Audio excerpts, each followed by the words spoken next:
Good morning. I think we are live. Just want to check my other screen and hopefully you could see. It's pretty dark here. Hi, I'm Elaine M. Bergstrom, an artist perspective.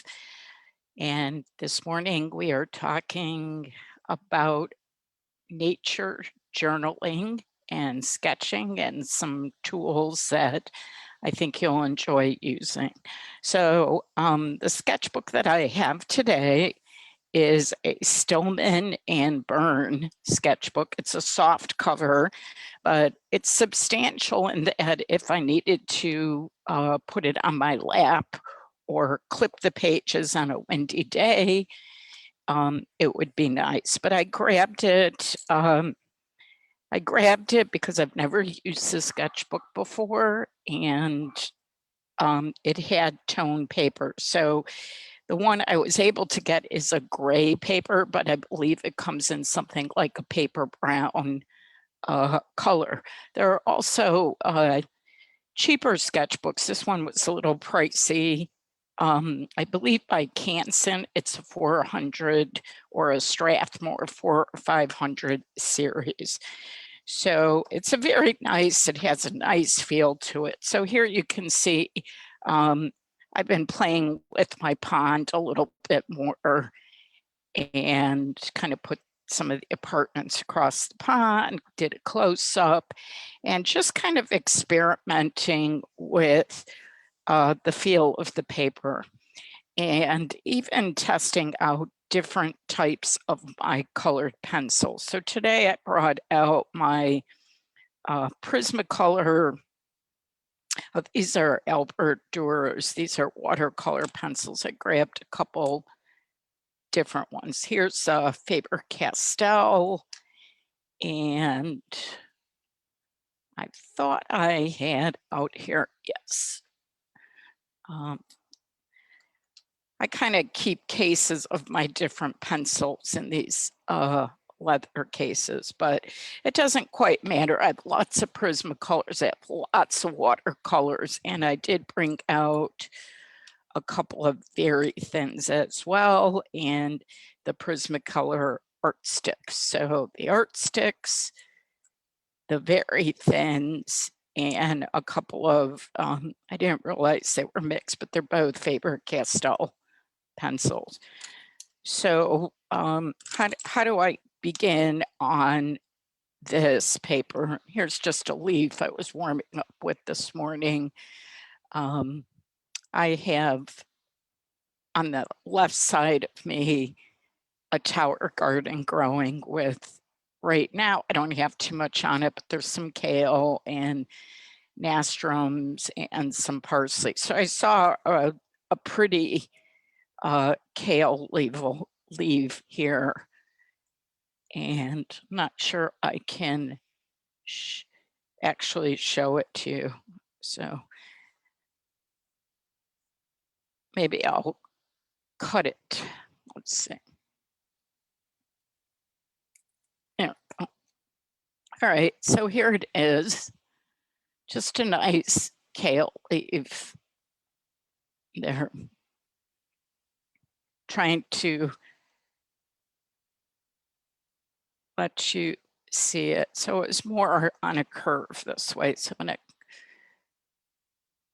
prop it up a little bit so you can kind of see it. So I have a pencil.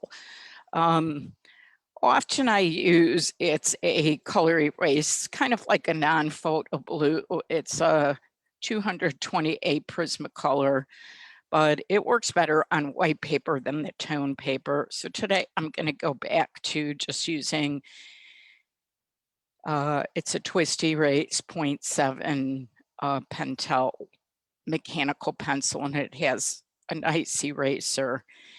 And basically, maybe just put the kind of the stem in.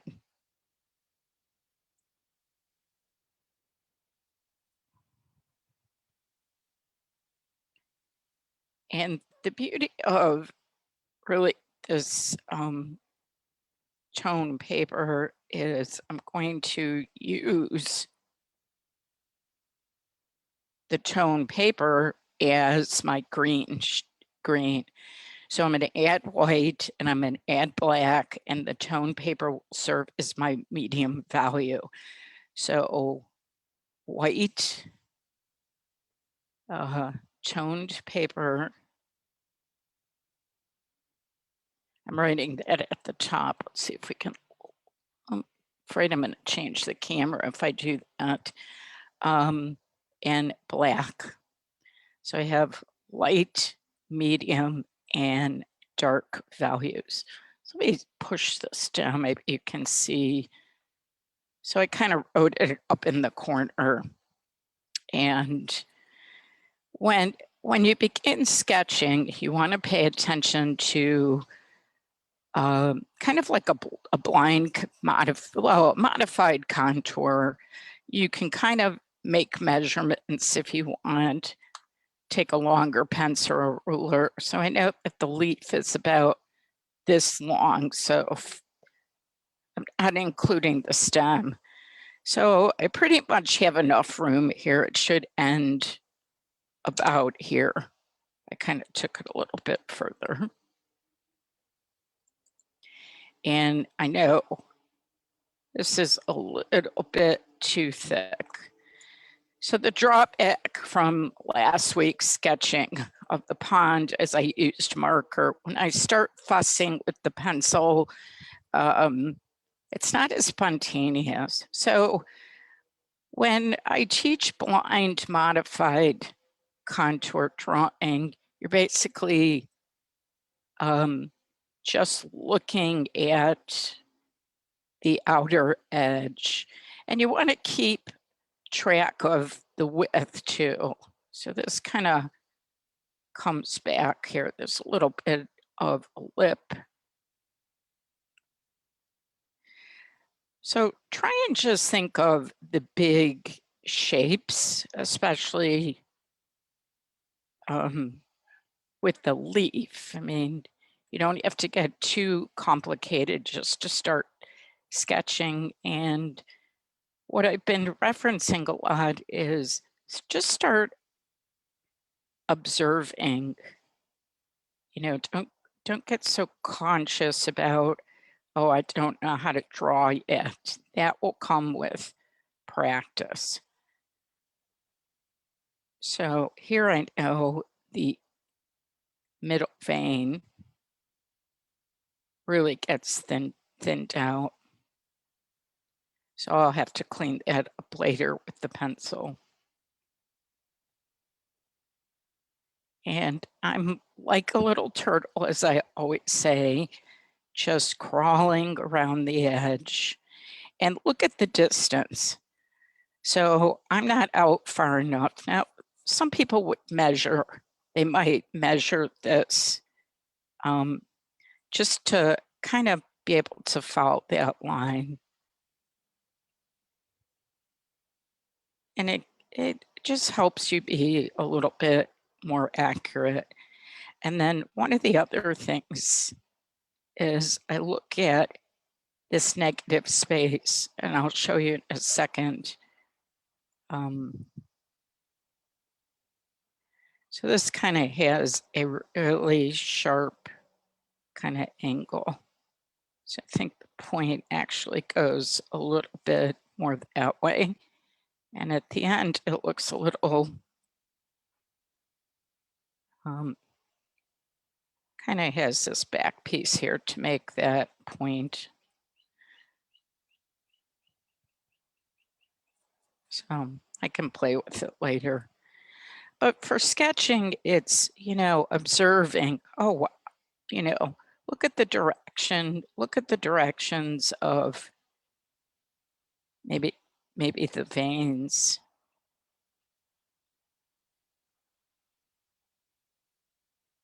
And look how they're opposite of each other. So opposite means they're both at the same point. And I'm really learning about the kale leaf.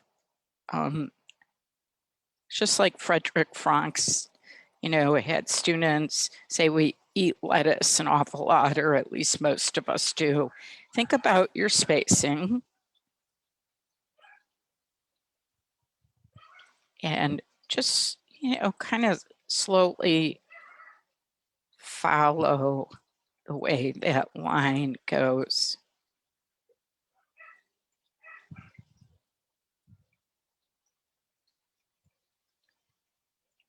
And these will be kind of like guide marks, and it kind of tells me that I'm somewhat accurate,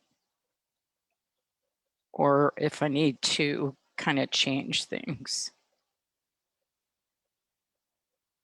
But in the hopes of not only sketching it, you're learning about the subject and its nature, and hopefully find it kind of fascinating to be.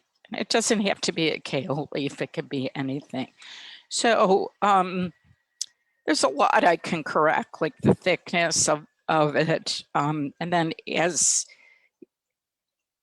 how does this twist and turn? So there's these holders that I really like, because holding it in my hand, I'm moving. So this curve actually goes up and around. So I'm becoming intimate with this. So since the tone paper, the gray, is going to become the overall green, and I'm not using color, I could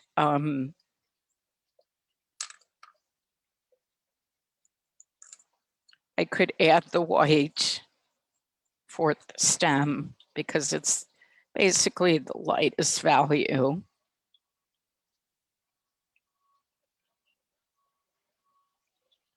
I know this line is wrong because it's got to come down a little bit.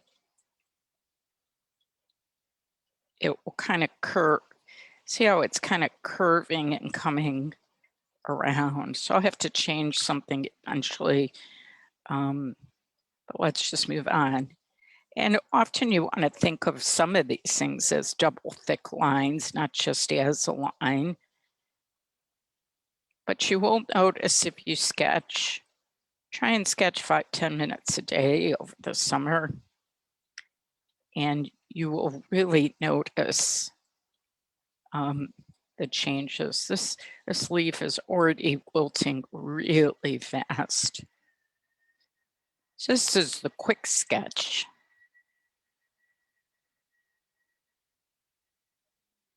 And all I need to do is take my black pencil, and wherever I see some dark or some shading, I could add it. So I see some darks on here that I could add to the leaf.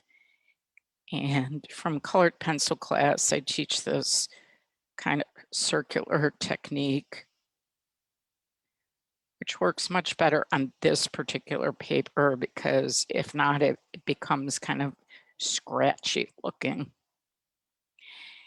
And often I, might have to squint my eyes a little bit because there's not a lot of contrast that I'm seeing right now because of the light.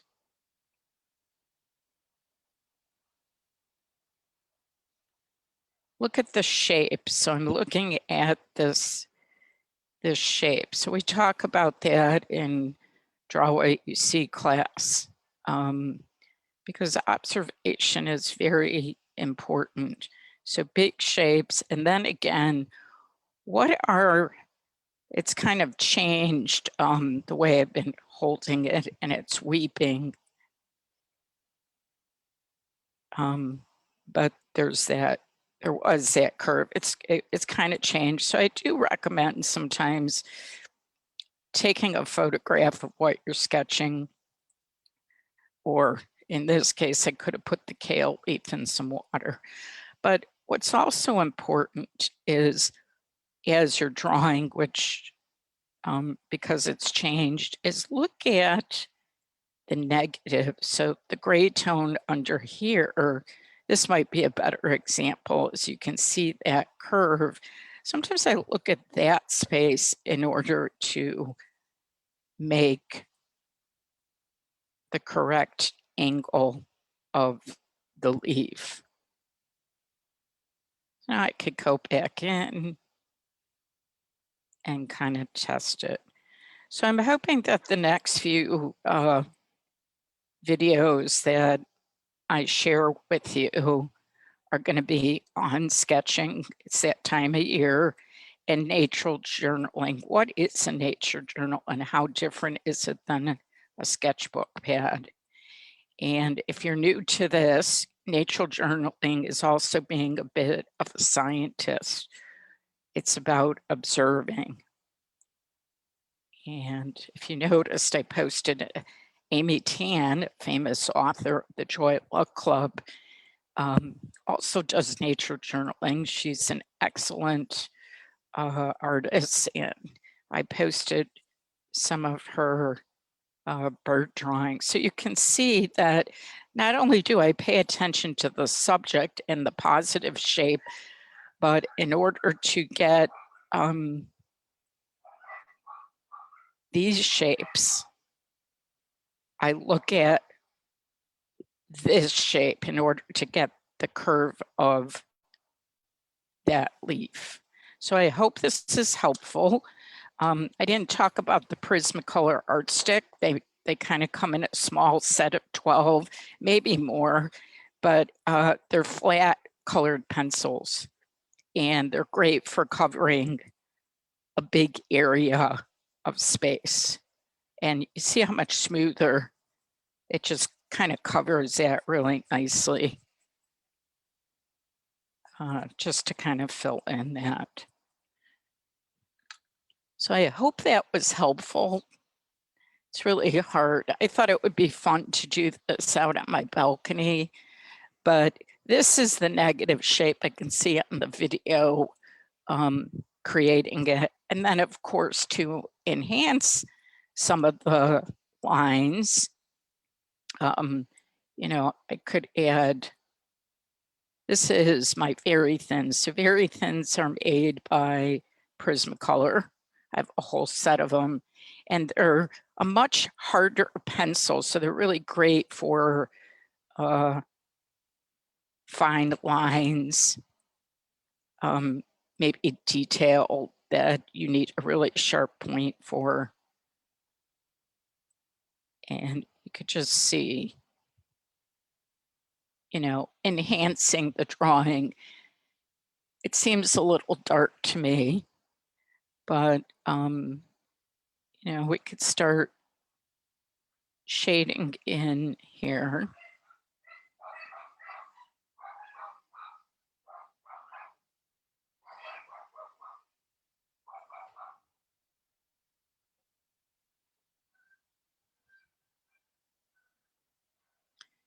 And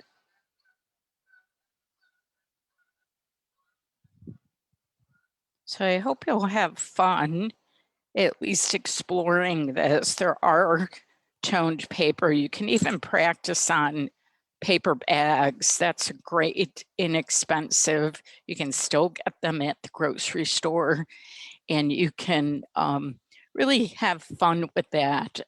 There's also the Meaty Tens, I think it's the Canson full sheets of colored paper. A lot of colored pencil artists and pastel artists will use that, and you could get a big sheet and cut that up into smaller size sheets and kind of staple them together, or, you know, learn how to bind them into your own sketchbook. But there's different types of sketchbooks. There's soft bound. Here's another one that I used the last video. It's a sketchbook. It had cube paper. It's really thin paper in it. So what I do is I tore one of the sheets out, and I tuck it under the clean sheet of paper, because if not, you get these spots. So it kind of protects the next sheet from doing it. I also like spiral bound, especially if I'm out in the field. It's really great to have something hard on your lap, unless you're going to bring, those boards that have the clips and the handles to carry. But usually I like to take a backpack with and some small things. So hopefully you enjoyed the video. Please feel free to like, follow, share, and subscribe. If you're on YouTube, you can find me on my Facebook page, Elaine M. Bertram and Artist Perspective. And stay tuned for more sketching tips. Get outside, just take a piece of paper and even just a marker and just start looking. Sit down, take a breath, close your eyes for a few seconds, listen to the sounds, breathe in the smells, and then open your eyes and see what you see. Have a great weekend and enjoy your sketching. Thanks.